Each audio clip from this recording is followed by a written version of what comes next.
Ladies and gentlemen, I'd planned to speak to you tonight to report on the State of the Union. But the events of earlier today have led me to change those plans. Today is a day for mourning and remembering. Nancy and I are pained to the core by the tragedy of the Shuttle Challenger. We know we share this pain with all of the people of our country. This is truly a national loss. 19 years ago, almost to the day, we lost 3 astronauts in a terrible accident on the ground. But we've never lost an astronaut in flight. We've never had a tragedy like this.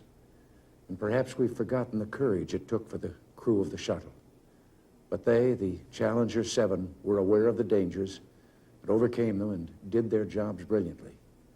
We mourn 7 heroes: Michael Smith, Dick Scobie, Judith Resnick, Ronald McNair, Ellison Onizuka, Gregory Jarvis, and Krista Mickel. We mourn their loss as a nation together. To the families of the 7, we cannot bear, as you do, the full impact of this tragedy. But we feel the loss, and we're thinking about you so very much. Your loved ones were daring and brave, and they had that special grace, that special spirit that says, give me a challenge, and I'll meet it with joy.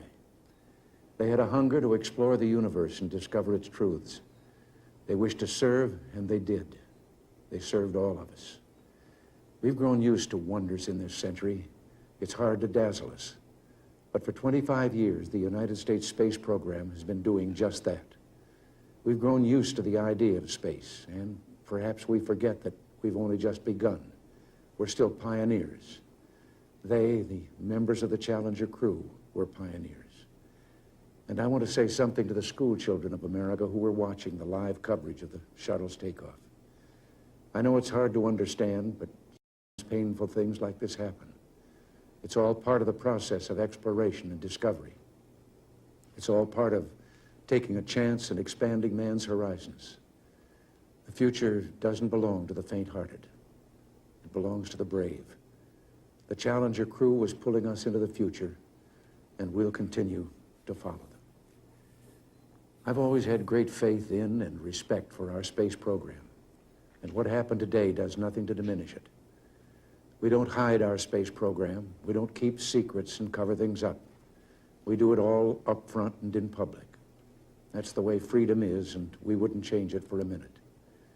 We'll continue our quest in space. There will be more shuttle flights and more shuttle crews, and yes, more volunteers, more civilians, more teachers in space. Nothing ends here. Our hopes and our journeys continue.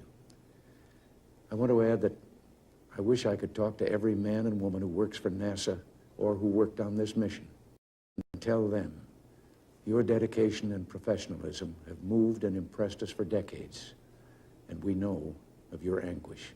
We share it. There's a coincidence today. On this day, 390 years ago, the great explorer Sir Francis Drake died aboard ship off the coast of Panama.